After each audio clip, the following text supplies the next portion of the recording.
Alors, on va regarder ici comment fonctionne, faire la fonction dérivateur, intégrateur, moyenneur avec un filtre pour une fonction sinusoïdale, puis pour une fonction périodique, par exemple, enfin pas forcément sinusoïdale. Donc, on va commencer par le filtre dérivateur. On va développer le principe sur ce filtre-là.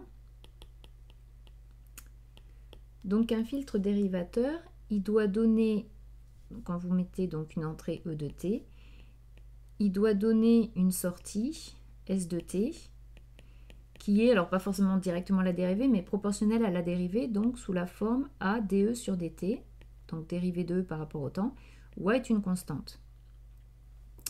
Alors, comment faire ça de façon simple? On va regarder un petit peu ce qui se passe. Donc ça, c'est pour un signal quelconque.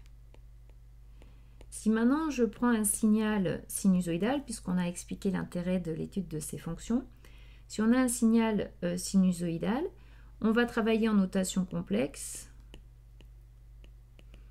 Et dans ce cas-là, le E, donc bar de t, va donner par ce dérivateur du S bar qui aura donc la forme A fois dE sur dt, donc ce sera J oméga fois E. Ça veut dire que ce filtre dérivateur, il doit avoir une fonction de transfert en régime sinusoïdal qui doit s'écrire une constante fois J oméga, puisque la fonction de transfert en régime sinusoïdal, c'est S sur E. Donc, la fonction de transfert du filtre doit avoir cette allure-là. Alors, fabriquer un filtre qui est dérivateur, quelle que soit la fréquence, c'est pas toujours évident. On a un filtre très simple, qui est le filtre RC passe haut. Donc, c'est un filtre du premier ordre, qui va pouvoir, dans certains domaines de fréquence, fonctionner en tant que filtre dérivateur. Donc on va reprendre ce filtre-là. On a donc condensateur ici, une résistance R. L'entrée est ici, la sortie aux bornes de R. Donc on a dit qu'on travaillait pour l'instant en régime sinusoïdal. Donc je travaille avec la notation complexe. On a une tension. Donc S, ça va être R sur R plus 1 sur JC oméga fois E. Donc on va trouver que la fonction de transfert, alors je mets au même dénominateur, donc ça va faire du RJC oméga sur 1 plus RJC oméga fois E. Donc j'ai une fonction de transfert H bar qui va s'écrire RJC oméga sur 1 plus RJC oméga. Alors on voit bien qu'elle n'est pas de la forme A fois J oméga E, mais on voit que le numérateur, il a la forme voulue puisqu'il est proportionnel à J oméga. Donc on a quelque chose qui ressemble à ça, mais en dessous, j'ai un terme en 1 plus quelque chose. Et du coup, on voit que si 1, le terme en bas dans le dénominateur, si le terme 1 était grand devant le terme qui est à côté, c'est-à-dire devant RC oméga, ce qui revient à dire que oméga est petit devant oméga 0 qui vaut 1 sur RC, alors je vais avoir H bar qui est presque égal à J oméga RC sur 1, c'est-à-dire à J oméga RC. Et du coup, il a la forme voulue avec A qui est égal à RC.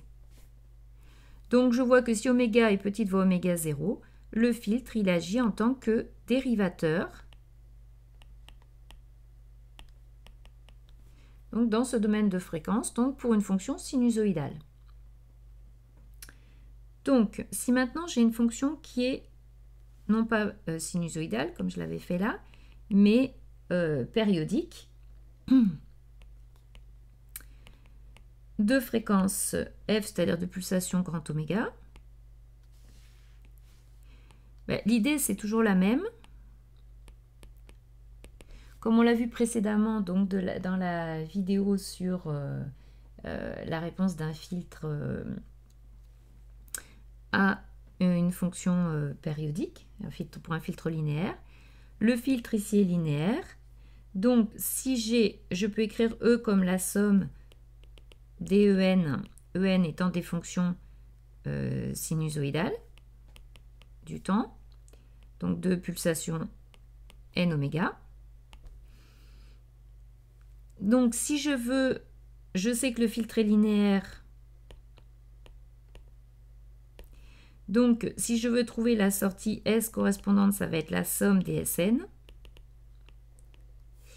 Donc, ce qu'il faut ici, c'est qu'effectivement, pour chaque En, Sn soit la dérivée de En, au coefficient dont on a parlé près, pour que S soit la dérivée de E.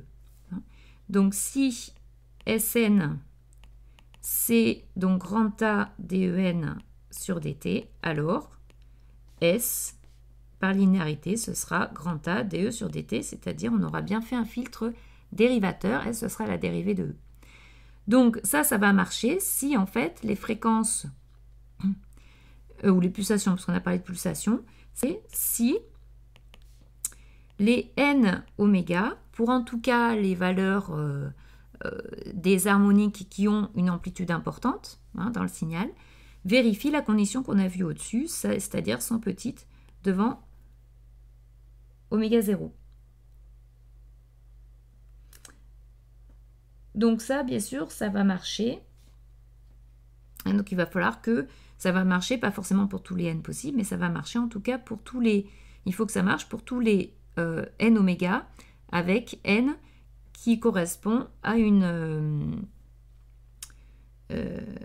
harmonique qui a une amplitude importante dans le spectre, qui joue un rôle important pour fabriquer le signal E de t. Donc dans ce cas-là, on aura bien fabriqué un signal, une fonction dérivation. Donc par exemple, si notre E de t vérifie cette condition donc au niveau de sa fréquence ou de sa pulsation, et si j'ai un E de t par exemple qui est triangulaire, ça va me donner un S de t qui va être la dérivée de E de t, c'est-à-dire qui va être un signal carré, que là la dérivée d'une fonction linéaire, c'est une fonction constante. Donc je vais avoir effectivement, comme à chaque fois j'ai une pente qui est ici, dans la première partie j'ai une certaine pente, et dans la partie descendante j'ai la pente opposée, donc ça va me faire un signal qui aura cette allure-là pour la dérivée, donc pour le S de t, donc c'est bien la dérivée du premier. Alors ça c'était donc pour la fonction dérivation. On peut faire exactement la même chose pour donc un filtre qui serait un filtre intégrateur. Donc l'idée est toujours la même, on veut que le S de t du coup il soit proportionnel à une primitive de E, ce qui pour un signal sinusoïdal veut dire en notation complexe que la fonction de transfert doit être de la forme A sur j oméga, où A est constante, puisque là quand on fait une primitive on divise par j oméga. Un exemple de filtre intégrateur, ça va être le circuit RC, mais où vous avez inversé R et C, c'est-à-dire c'est le filtre en fait passe bas cette fois-ci. Vous avez donc ici R et C, l'entrée et la sortie. Et là donc effectivement si vous faites la fausse compte transfert, donc par la même méthode que tout à l'heure, vous allez trouver 1 sur 1 plus JRC oméga. Donc on voit qu'il peut s'écrire de la forme 1 sur j oméga fois quelque chose. Si on a cette fois-ci, donc il va être intégrateur, pardon, si donc cette fois-ci, il faut que ce soit le terme RC oméga qui prédomine en bas, donc a priori 1, qui va être petit devant RC oméga, c'est-à-dire oméga qui est grand cette fois-ci devant oméga 0. Donc si on est dans ce cas-là, on va effectivement avoir un h bar qui va être égal, alors h bar va être égal à 1 sur j oméga fois RC, c'est-à-dire que mon grand A, il vaut cette fois-ci 1 sur RC. Donc voilà pour l'idée d'un filtre intégrateur. Alors il faut faire attention parce que bien sûr le pass, donc on a dit qu'il fallait que oméga soit grand pour oméga 0, c'est un filtre passe bas. Donc si je trace le diagramme de Bode, en amplitude, on sait qu'il a l'allure suivante, donc c'est un filtre du premier ordre, f en échelle log. Donc le diagramme de Bode, il correspond à quelque chose qu'à cette allure-là. Là, on est à F0. Alors, j'ai dit que je le faisais en oméga. Donc là, c'est oméga. Donc là, en oméga 0. Et là, une pente de moins 20 décibels par décade. Donc attention, nous justement, on dit qu'on est dans la zone où oméga est supérieur à oméga 0. C'est-à-dire qu'on est dans la zone, donc là, je trace le diagramme asymptotique, un diagramme réel à cette allure-là. On est dans la zone justement où le gain chute. C'est-à-dire oméga supérieur à oméga 0, par exemple, on est dans cette zone-là où oméga serait par là. Donc il faut bien sûr faire attention que le gain va être petit, donc du coup votre tension de sortie, elle va être plus petite. Donc il ne faut pas être quand même trop haut par rapport à oméga 0, sinon vous allez avoir une tension de sortie qui est très très faible. Donc voilà l'idée. Donc il faut que oméga 0 soit quand même, oméga soit pas trop élevé devant oméga 0, surtout bien sûr après si je prends plus un signal sinusoïdal mais périodique, on a dit qu'il fallait que les harmoniques de rang important restent donc soit dans le bon domaine, il faut bien sûr qu'elles aient un gain suffisamment important pour que à la sortie on puisse les voir apparaître.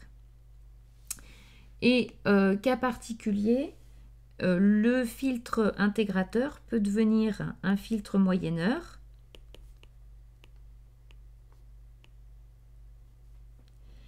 Puisque donc le fameux filtre passe-bas qu'on vient de voir, passe-bas, c'est ça, qu'on vient de voir. Si je veux faire un filtre qui fait la moyenne de mon signal, c'est-à-dire que si j'ai E de T en entrée, je veux que le filtre, il le transforme en la moyenne de E de T sur le temps. Or, cette moyenne, c'est 1 sur T, l'intégrale de 0 à T, de T dt. Et on avait vu que précédemment, sur la vidéo sur les séries de Fourier, que cette moyenne, dans le développement série de Fourier, le fameux E0. C'est-à-dire que si j'écris, donc ça c'est S de T, qui vaut ça. On avait dit que si E s'écrivait avec le développement série de Fourier, E0 plus la somme de n égale 1 plus l'infini des Cn, den, pardon, avec En sinusoïdal de fréquence NF, on avait dit que justement, E0 représentait la moyenne, c'était 1 sur T, intégrale de 0 à T, de T de T, donc c'était la moyenne du signal. Donc en fait, on voudrait garder que dans le spectre, si on s'intéresse au spectre, de notre E de T, donc en fonction de la fréquence ou de la pulsation, peu importe, on voudrait donc, là on avait notre 0, il est justement là, le 0 il est là, donc je l'avais appelé C0, l'amplitude, bon peu importe, donc ça c'est E0, et vous avez ensuite donc toutes les différentes valeurs dans le spectre ici, avec grand oméga, 2 oméga, 3 oméga, etc. Et moi, ce que je veux garder, je ne veux garder que la partie, en fait, je ne veux garder que ça. Donc, l'idée, c'est de prendre un filtre passe-bas qui va, du coup, ne garder que cette composante-là et enlever tout le reste. Donc, il faut que je prenne une fréquence ici, une pulsation oméga 0 de mon filtre passe-bas qui soit petite devant oméga. Donc, si je prends oméga 0 du filtre passe-bas qui est petite devant oméga, donc évidemment devant toutes les autres harmoniques, je ne vais garder effectivement en sortie que 0, c'est-à-dire que la composante pour oméga égale 0. Donc si je prends un filtre passe-bas tel que petit devant oméga, j'ai obtenu un filtre moyenneur.